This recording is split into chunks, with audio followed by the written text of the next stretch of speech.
ॐ पूर्णमदः पूर्णमिदं पूर्णात् पूर्णमुदच्यते पूर्णस्य पूर्णमादाय पूर्णमेवावशिष्यते।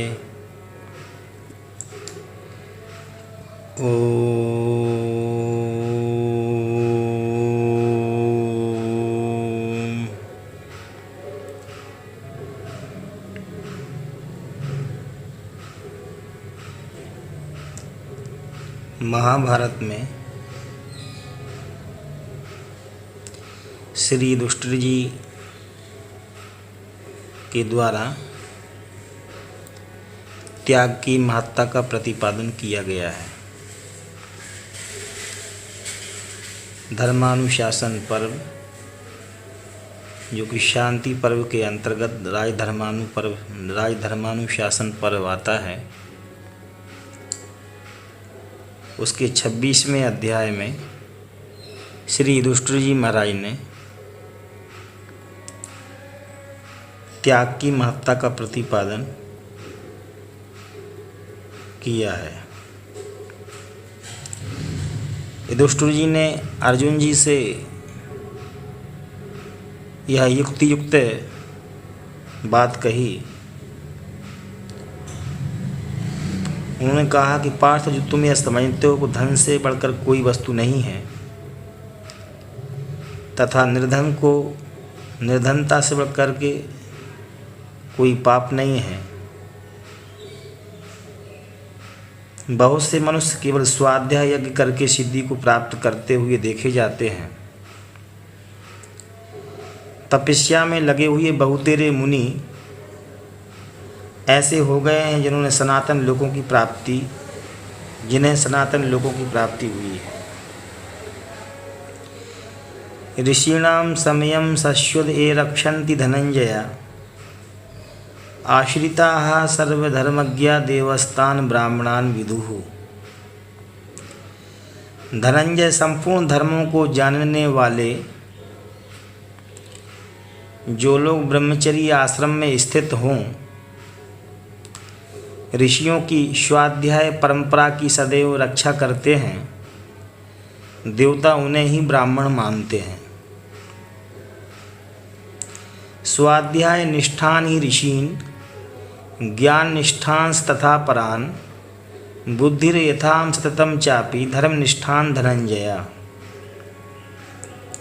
हे अर्जुन, तुम्हें सदा यह समझना चाहिए कि ऋषियों में से कुछ लोग वेद शास्त्रों के स्वाध्याय में ही तत्पर रहते हैं, कुछ ज्ञानोपार्जन में संलग्न होते हैं, कुछ लोग धर्म पालन में ही निष्ठा रखते हैं। ज्ञान निष्ठेषु कार्याणि प्रतिष्ठाप्यानि पांडवा वैखानशानां वचनम यथा नोपदितं प्रभु। पांडुनंदन प्रभु, वानप्रस्थों के वचन को जैसा हमने समझा है उसके अनुसार ज्ञान निष्ठा महात्माओं की ही राज्य के सारे सौंपने चाहिए, राज्य के सारी कार्य सौंपना चाहिए।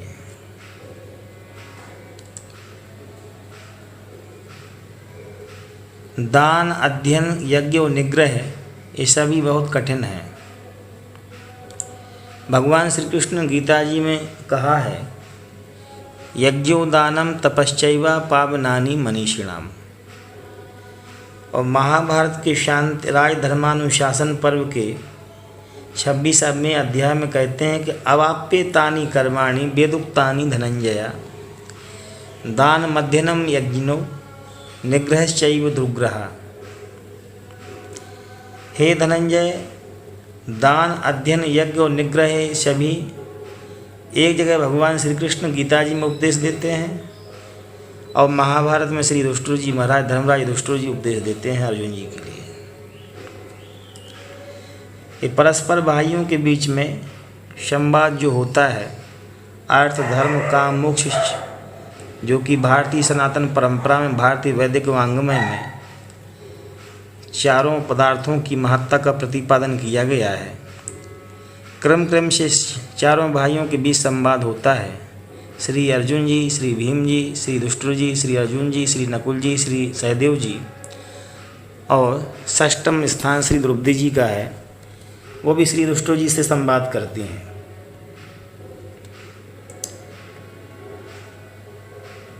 इन वेदोक्त कर्मों का सकाम भाव से आश्रय लेकर लोग सूर्य की दक्षिण मार्ग में स्वर्ग में स्थित जाते हैं। कर्म मार्गी पुरुषों के लोगों की चर्चा मैं पहले भी कर चुका हूँ।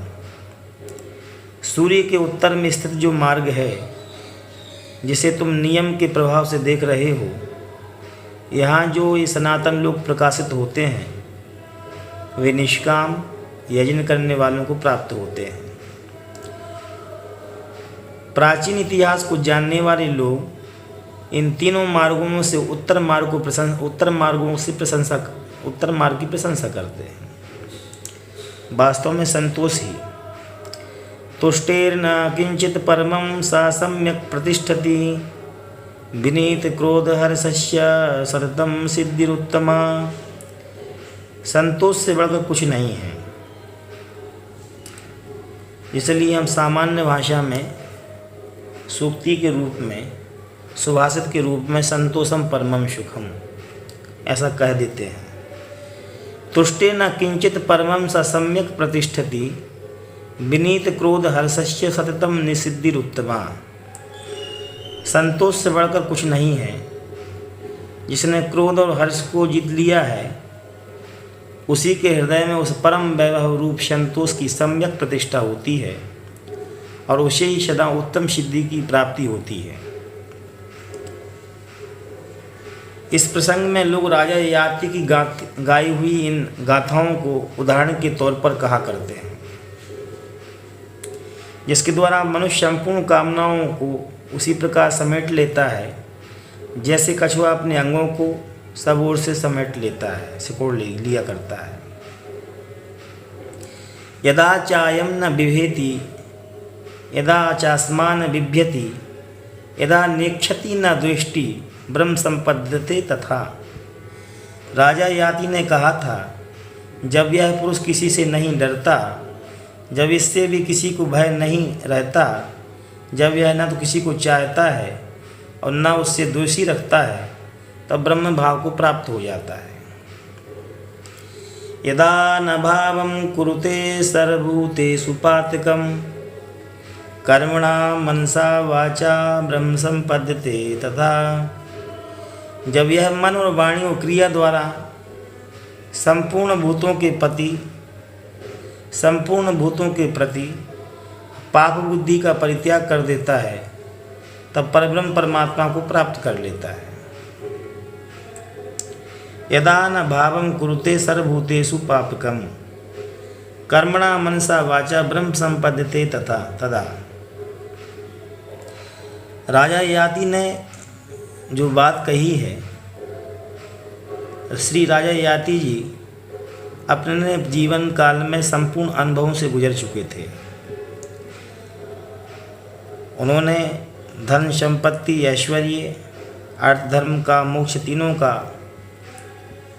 अनुभव करने के उपरांत विरक्त भाव से भावित होकर के और परब्रह्म परमात्मा को प्राप्त कर लेते हैं। उत्तरार्ध अवस्था में त्याग, तपस्या, तितिक्षा करते हुए ध्यान, धारणा, यम, नियम, आसन, प्राणायाम, प्रत्याहार, धारण आदि का अनुसंधान करते हुए, पालन करते हुए श्री राजा ययाति अपनी लौकिक कामनाओं का परित्याग कर सर्व कामना परित्यागी होकर वनांचल में जाकर के त्याग, तपस्या, तितिक्षा करते हैं और प्रभु की प्राप्ति कर लेते हैं, जिसके मान और मोह दूर हो गए हैं।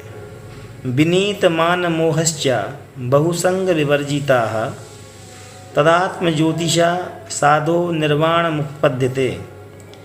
जिसके मान और मोह दूर हो गए हैं, जो नाना प्रकार की आसक्तियों से रहित हैं, तथा जिसे आत्मा का ज्ञान प्राप्त हो गया है, उस साधु पुरुष को मोक्ष की प्राप्ति होती है। जिसके मान और मोह दूर हो गए हैं, मोह शकल व्याधिन कर मूला तिनते पुण्य उपजई बहुशूला। आसक्ति मोह सर्व व्याधियों का मूल है। जो बीमारियों की, जो आध्यात्मिक बीमारियां हैं और मानसिक बीमारियां हैं, बीमारियों का गायन श्री रामचरितमानस में श्री गोस्वामी तुलसीदास जी महाराज जी ने किया है। उसी प्रकार से जिसके मान मोह दूर, जो मान और मोह से दूर हो गए हैं, इसे भगवत गीता में निर्माण मोहा जित संग दोषा आध्यात्म नित्या विनिवृत्त कामाः, जिसके मान और मोह दूर हो गए हैं, जो नाना प्रकार की आसक्तियों से रहित हैं तथा जिसे आत्मा का ज्ञान प्राप्त हो गया है, उस साधु पुरुष को मोक्ष की प्राप्ति होती है। मैं जो बात कह रहा हूँ उसे अपनी संपूर्ण इंद्रियों को संयम में रखकर सुनो। कुछ लोग धर्म की, कोई सदाचार की, दूसरे कितने मनुष्य धन की प्राप्ति के लिए सचेष्ट रहते हैं। धन हेतो ईहन्ते तस्या नीहा गरीयसी भूयान दोषो हि वित्तस्या यश्च धर्मस्तदाश्रया। जो धन के लिए चेष्टा करता है, जो धन के लिए ही चेष्टा करता है, उसका निश्चेष्ट होकर बैठ रहना ही ठीक है, क्योंकि धन और उसके आश्रित धर्म में महान दोष दिखाई देता है। प्रत्यक्षमनुपश्यामि तुमपि दृष्टुमर्हसि वर्जनम वर्जनीया महनीयमानेन दुष्करम। मैं प्रत्यक्ष देख रहा हूँ और तुम भी देख सकते हो। जो लोग धनोपार्जन के प्रयत्न में लगे रहते हैं,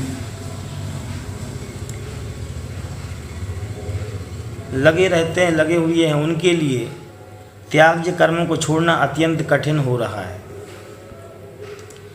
ये वित्तमविपद्यन्ते सम्यक्त्वं तेषु दुर्लभाः दुह्यता प्रेति तत्प्राहु प्रीतिकूलम तथा यथा तथम। जो धन के पीछे पड़े हुए हैं उनमें साधुता दुर्लभ है, क्योंकि जो लोग दूसरों से द्रोह करते हैं उन्हीं को धन प्राप्त होता है। अधिकांश प्रायः देखा जाता है कि जो लोग दूसरों से द्रोह करते हैं उन्हीं को धन की प्राप्ति होती है, धन प्राप्त होता है। और ऐसा कहा जाता है कि तथा वह मिला हुआ धन प्रकारांतर से प्रतिकूल ही होता है। शौक और भय से रहित होने पर जो भी मनुष्य सदाचार से भ्रष्ट हैं, उसे यदि धन की थोड़ी सी भी तृष्णा हो तो वह दूसरे से ऐसा द्रोह करता है, भ्रूण हत्या से पाप का भी ध्यान नहीं रखता। अधना कश्यकिं वाच्यतो विमुक्ता सर्वसा सुखी देवस्वमुपगृह्यैव धनेन न सुखी भवेत्। निर्धन को कौन क्या कह सकता है, वह सब प्रकार के भय से मुक्त हो सुखी रहता है। देवताओं की संपत्ति लेकर भी कोई धन से सुखी नहीं हो सकता। अत्र गातां यज्ञगीतां कीर्तयन्ति पुराविदा त्रयीमुपाश्रितां लोके यज्ञ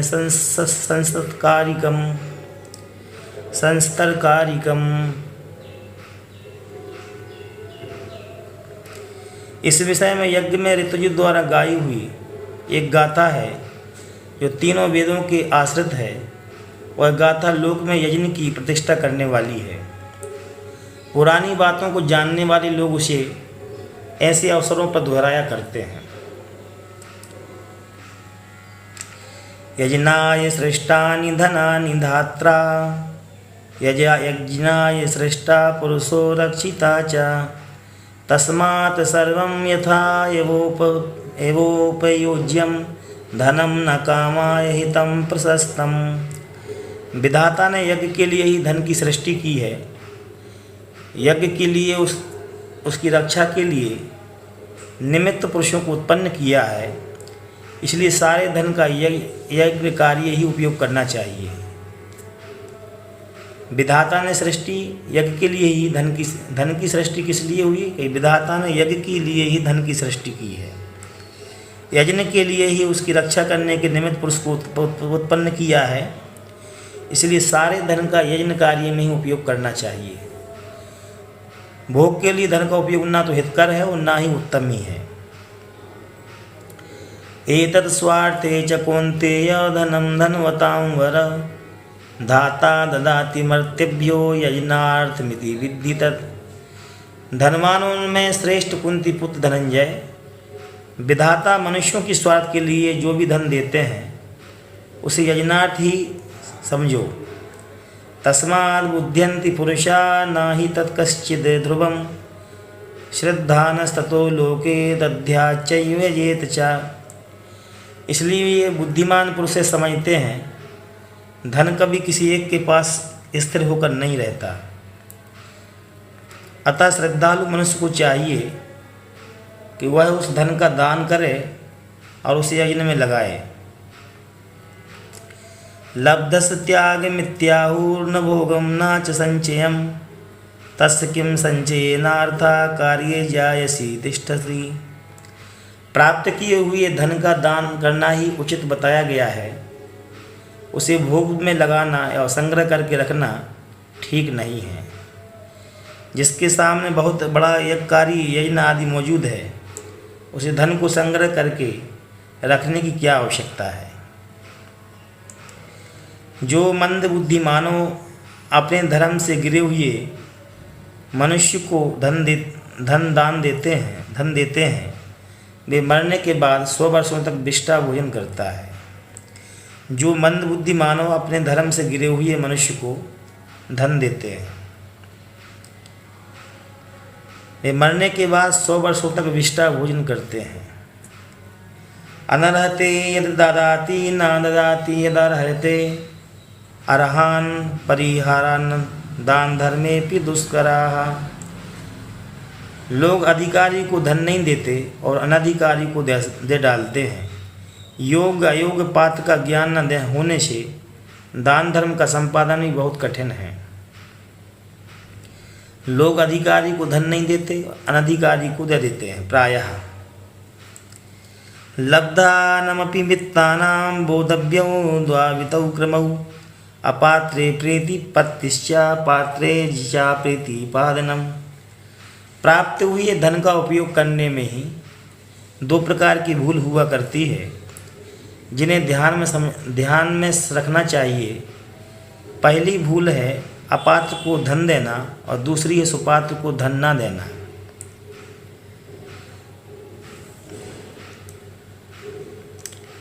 दान किसे देना चाहिए? दान प्राप्त करने का अधिकारी कौन है? जब तक व्यक्ति शतपात्र को दान प्रदान नहीं करता है आदर मान सम्मान के साथ, तब तक वो धन अधिकारी को दान न देने से शास्त्रों में ग्रंथों में उस धन की निंदा की गई है। जो लोग अधिकारी को धन नहीं देते अनधिकारी को दे डालते हैं। योग का योग पात्र का ज्ञान न होने से दान धर्म का संपादन भी बहुत कठिन होता है। अनअर्हते जो अर्हता प्राप्त नहीं है अनअर्हत है। अनअर्हते यद ददाति न ददाति यद अर्हते न ददाति यद अर्हते। जो अर्हता प्राप्त है, गुणवत्ता प्राप्त है, अधिकारत्व जिसे प्राप्त है, जो शतपात्र है। दातव्यमिति यद दानम दीयते अनुपकारणे देशे काले च पात्रे च तद्दानम सात्विकम स्मृतम। ऐसे दान के लिए भगवान श्री कृष्ण जी ने गीता जी ने सात्विक दान कहा है। जो सुपात्र को दान दिया जाता है, ये विद्या में दान दिया जाता है, रोगी को दान दिया जाता है, सद्भाव से दान दिया जाता है। ऐसे दान धर्म की प्रशंसा भगवान श्री कृष्ण ने अपने श्री मुखारविंद से स्वयं की है।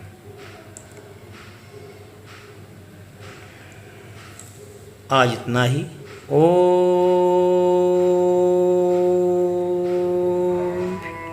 सद्गुरुवे नमः। अर्पणमस्तु।